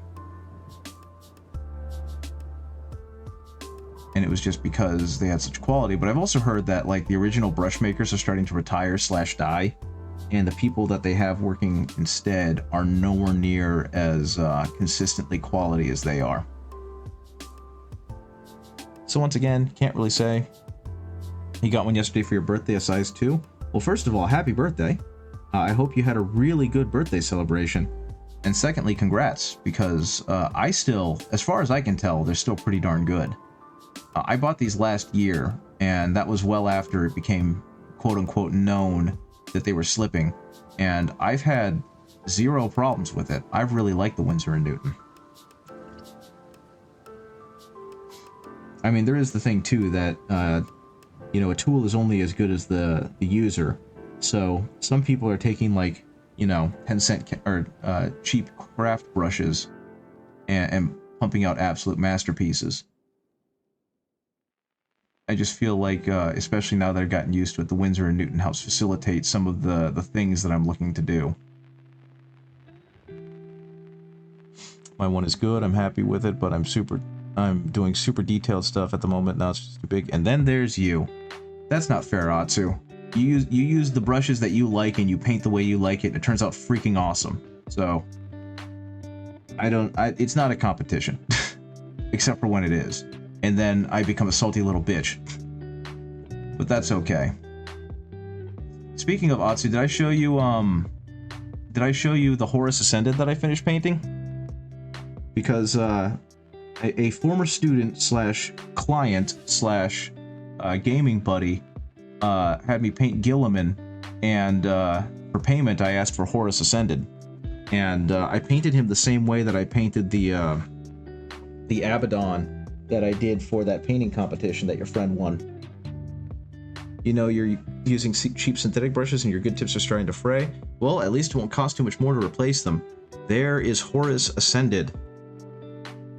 I love this model, and even though I didn't want to get a Sons of Horus army for Horus Heresy, it looks like I am going to be getting a Horus Heresy army that is the Sons of Horus. So yeah, this is a freaking cool model, and I'm super glad that I own it. And I'm super glad it... no, this is at the Siege of Terra. This is supposed to be Horus after he's been enswollen with chaotic energies. Because the original one, where he's on like that piece of rubble and he's pointing dramatically with his mace, that's supposed to be like either pre-heresy or right at the beginning of the heresy. And since they started doing Age of Darkness, they're now trying to release Siege of Terra stage Primarchs, which is why like Fulgrim Ascended is his Serpent King, and why Ferrus Manus doesn't have a head. When I find some good tips, I had little luck in the past months, but that may be because it was back to school season. Yeah, they were probably pumping out a lot more of them, and you got really lucky and found some good ones. The local craft shops that I go to, all of their 1s and 2s are absolute garbage, and so I don't really buy from them anymore. And it kind of makes me sad, because it means that I have to buy from hobby shops, which I don't want to, because they're all Army Painter brand, and I'm not super fond of Army Painter personally. Sanguinius is chilling on the floor. There's a good chance that that's what his model's going to be. He's just going to be taking that long nap. Though I think his is probably going to be him, like, mortally wounded. Or at the very least beaten down. Because his is probably going to be during, the battle at Eternity Gate. Which would be very, very funny. Honestly, the Joy Toy just released a Sanguinius one. And it's beautiful for one. But for two, I'm honestly a little surprised that one of the promo shots wasn't him lying unconscious and dying at Horus's feet, because that would have been hilarious. Because Joy Toy also released that Horus Ascended Joy Toy not too long ago. The Kabanda fight, they actually, that was the first model of Sanguinius they released, was the Kabanda fight, because that's who he's supposed to be diving down on Saint Gabriel style. And yeah, I've heard that army painters gotten their act together a little bit and their brushes have gotten better, but I don't actually know, and I don't want to try. Didn't they already make an Emperor model? No, as far as I know, they have not made a model for the Emperor of Mankind yet. At least not in the current age of 40k. I don't remember ever seeing one. Okay, so maybe next would probably be a little bit of yellow. Now, what made me really sad, Atsu, was I bought one of the Army Painter Masterclass Sable brushes a couple years ago, and you can ask BJ about it, but as soon as I tried to paint with it, after doing all sorts of brush treatment stuff, it immediately split. Like, I made sure to use the Master's Brush Cleaner stuff. I made sure to make sure it had conditioner in it. How huge would the Emperor be as a Joy Toy? He'd basically be a Ken doll. He would be the size of a Ken doll. That's my belief, because I think the Joy Toys are about 8 or 9 inches tall, so the Emperor would have to be the size of a Ken doll. I will be honest, I do still want the Rogel Dorn one. I think Rogel Dorn is awesome, and they did a great job with his Joy Toy, other than giving him slightly too rouge a lip color, but that's not my concern. I want a Rogel Dorn. And honestly, I still want a Forge World Rogel Dorn, but that's the kind of money thing that I just don't have right now. And I can't really see myself spending, because there's so many other things I'd rather spend 160 bucks on, you know? But yeah, you've given me ideas now, Darkvolt. I need to 3D print armor and like a new head and everything, and get like a cheap-ass Ken doll and make it into the Emperor of Mankind. Because that would be hilarious. Yeah, slight strange paint choices that can be fixed. Exactly.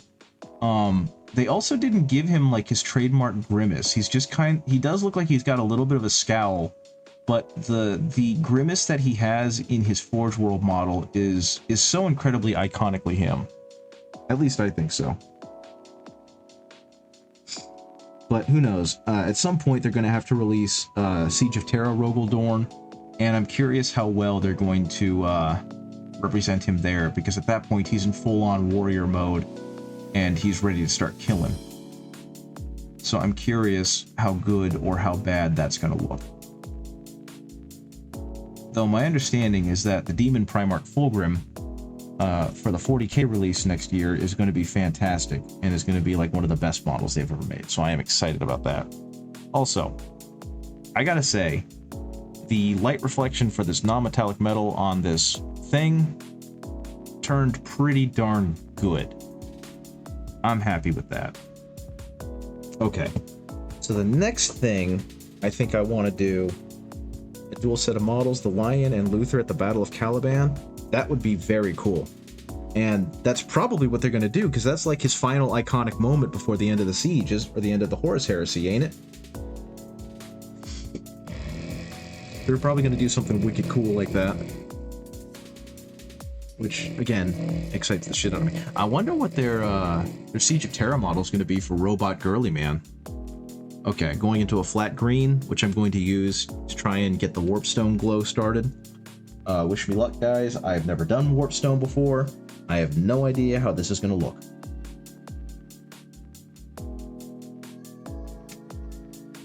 Come on. This is another reason why I want to start using non-Vallejo. This stuff clogs so quickly with some of these paints. You can help with that? I'd love to get some advice, because I only kind of know what I'm doing here. My plan is I'm going to start with that Vallejo flat green, and then I'm going to move up to Vallejo golden olive, which has this nice sickly green color, and then potentially start adding some yellows and maybe a little bit of pale sand to get those highlights. But I'm not really sure. All I know is I don't have any technical paints for this, so I'm relying totally on my ability to color match and mix and hope that it turns out okay. And I suppose we shall see. That olive is too brown. Yeah, that's fair. So I think... Now the thing is that it really looks that way in the bottle, but it actually comes out looking like a lime green.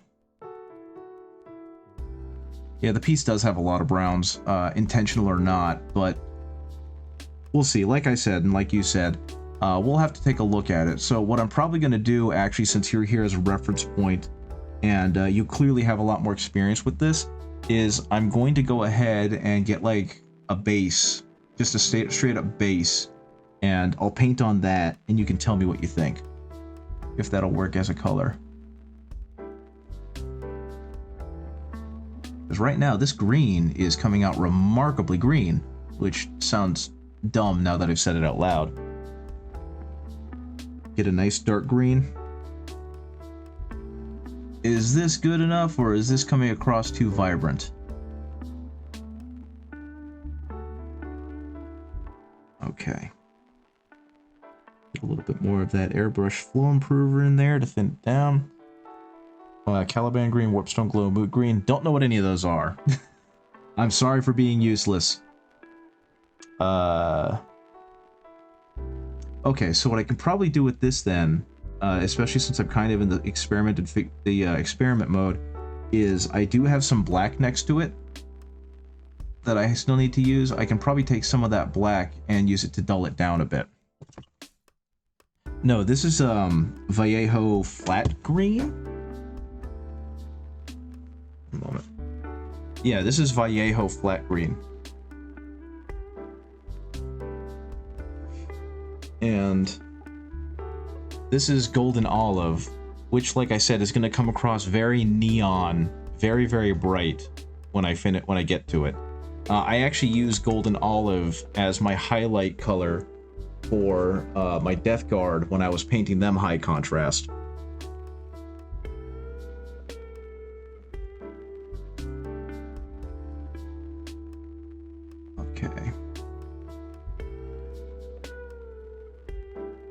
Okay, so what I'm going to do is I'm going to add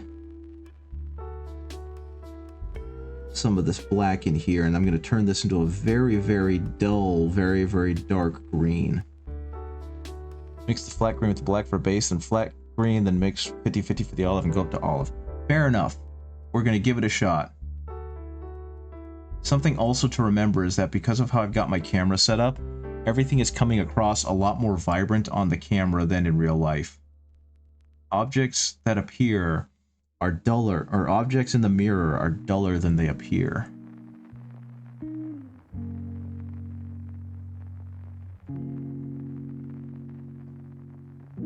Okay. Get that off there.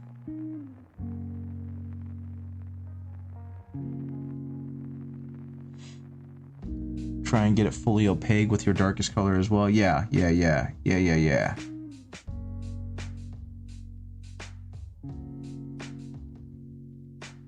Okay, get a little bit of it up on the rock so that I can eventually do an edge highlight with it.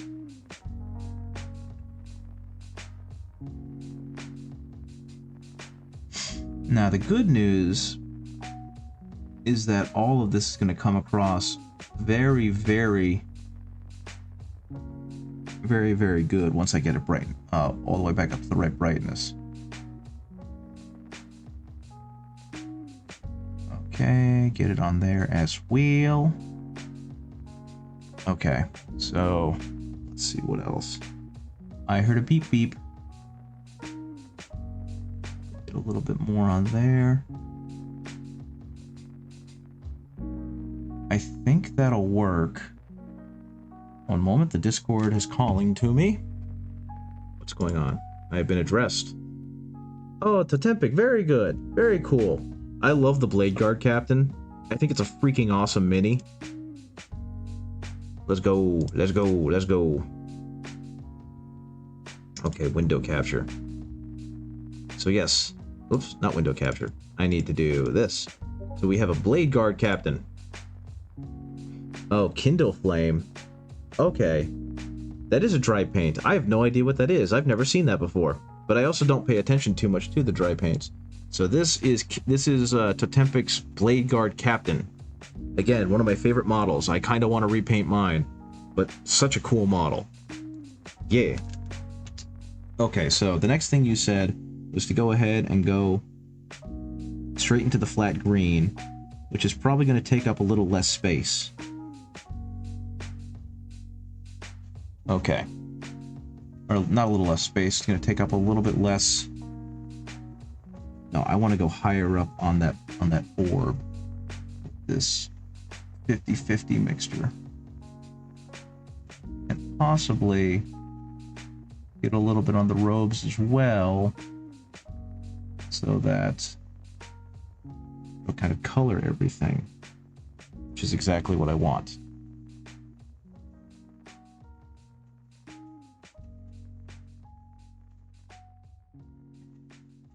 Now my plan is I'm only going to be doing this kind of level of detail on the character units. Everything else is just going to kind of get a fairly straightforward paint. But I wanted to do cool stuff with these guys.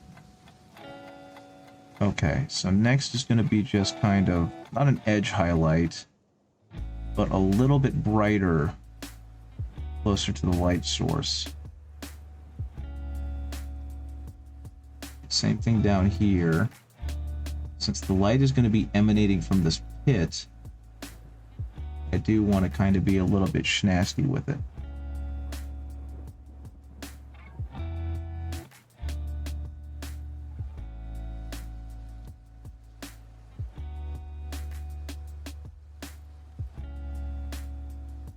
Bear with me, guys, I'm focusing.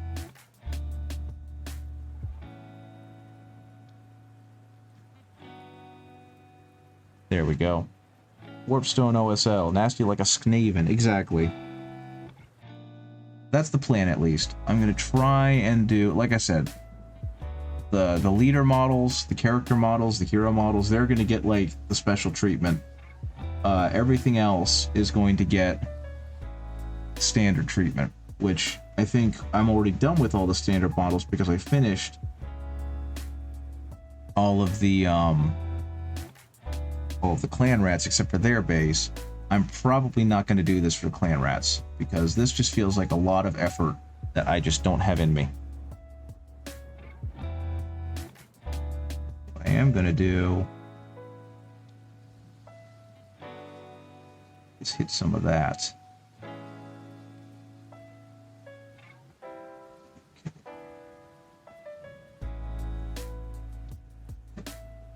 Okay, let's mix some more of that thinner in there because I'm starting to get some really weird stratified layers and some streaky brush strokes in there, which I do not want. Yep, and you can kind of see already it's getting brighter, which is what we're looking for. Same thing over here.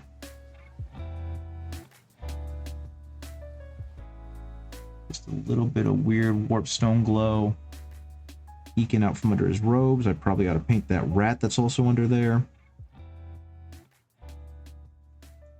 We'll get to that in a minute. And meanwhile, anyone who knows anything about brushing is screaming at me because I am right now using a Winsor & Newton to do what amounts to almost stippling. There we go. Got it a little bit brighter. Looking better. Next. Let me see. What did we say was next? Up to the olive. Okay. Now, I'm dead serious. This is really brown and dull looking in the bottle, but it's not really brown and dull looking. It's ridiculously intense. Wait a minute. Do I have a notification somewhere? Am I losing my mind? No, okay. Everything's good. Everything's good. Everything's good. Okay. And I'll just kind of replicate this on the Gray Seer. Maybe get the yellow or white ready as well. That is going to be a possibility. Or showcase. Oh, he's got himself a psyker too. He's got a a very cool librarian going on. So yeah, I don't know what it is. I think that's another reason why I kind of want to get away from Vallejo, is it feels like their bottles are consistently lying to me. Because I'm gonna go ahead, it's almost like a yellowy green. So I'm gonna mix that in there and show you guys exactly what I mean. So this is a 50-50 mix of olive green or olive brown or whatever they called it with flat green.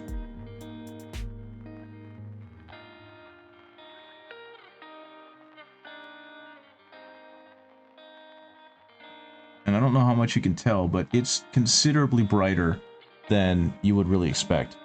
Paint the top of the cap the color of the bottle. I've tried that, but unfortunately because of my storage system, it wipes off really quickly. I have a makeup case that I use, and where you normally would put like rows of lipstick, I've got my paint in there, and it unfortunately just chafes against the top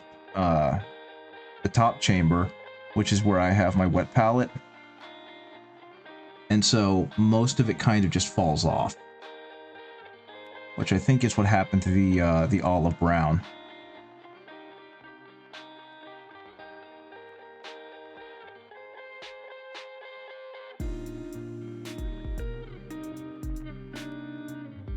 Okay.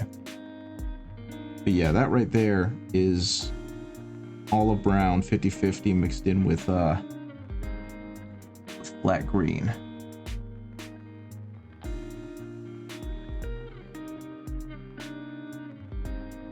And we're actually starting to get almost into Death Guard territory right now, which is okay because my Death Guard ended up being like an absolutely beautiful emerald green, so I don't see a problem there.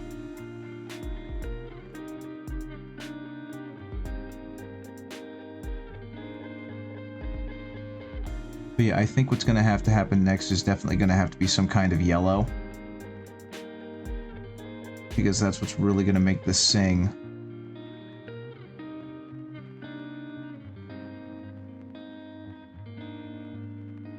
In a way that's going to make that look really good. Death Guard powered by Warpstone? Don't give me ideas. Because that definitely sounds like something Nurgle would do if he had the ability. The Skaven make their way into 40k. We find out that Clan Pestilence is working alongside the Death Guard to make even more terrifying Death Guard. Though if I recall right, doesn't Nurgle really dislike the Skaven because you are an idea fiend? Because of how just incredibly destructive their pathogens are? Instead of being something that allows for a cycle of rebirth, they're just chaotic and awful? I don't actually know. Okay, we're just gonna dot this on in all of these spots.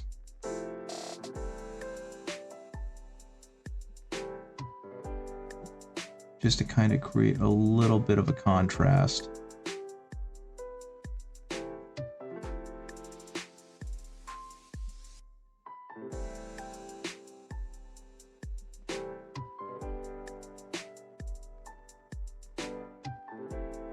And yeah, you can see it's not actually coming out to be too brown. It's doing a pretty good job of being almost a yellowy green, which is what I want. Okay. Let's go ahead and dabble it in right here, right at the edge.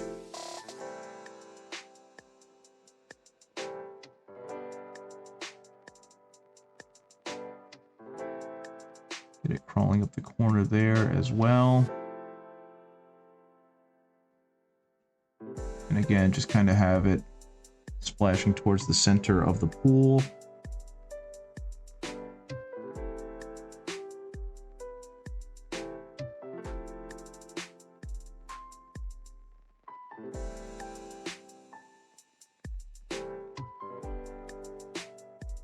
Kind of hitting somewhere near the edges, but not on all of them.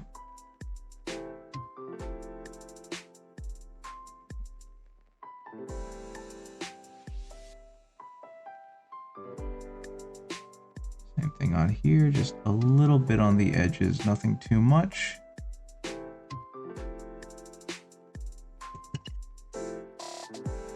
And there we go. Warpstone. Warpstone glow coming from a little pool underneath the lad. I'll have to do some more touch up on him because there are a lot of spots in here that I'm recognizing that I'm missing. But honestly, pretty okay with that. Kind of like how that warpstone looks. Let's get a little bit more so that it's going a little bit deeper in between his legs. So it kind of follows the arc of everything else. But in general, good color combinations. I don't know. What do you guys think? Do you think I need to go brighter, or do you think that does a pretty good job of actually being bright enough? Especially given how dark everything else is.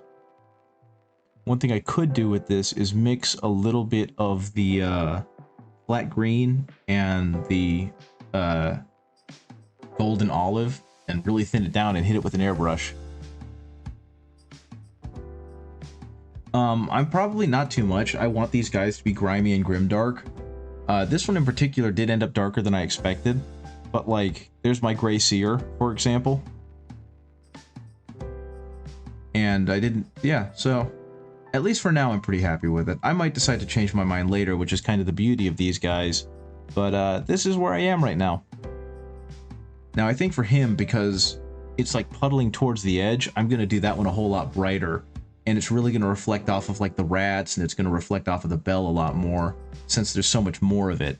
As opposed to like on this guy, there's a much smaller puddle and it's kind of being shrouded by his legs. So yeah, I think I'm going to have to call it for tonight so I can get some pictures done. But thank you guys for joining me. Let's see who we can raid. I know that there's someone on here that I was going to raid. I'm pretty sure it's Arya, who is playing a Gamu right now. Yep, Arya is playing Final Fantasy X HD. So let's go ahead and give her a raid, because she is a lovely person.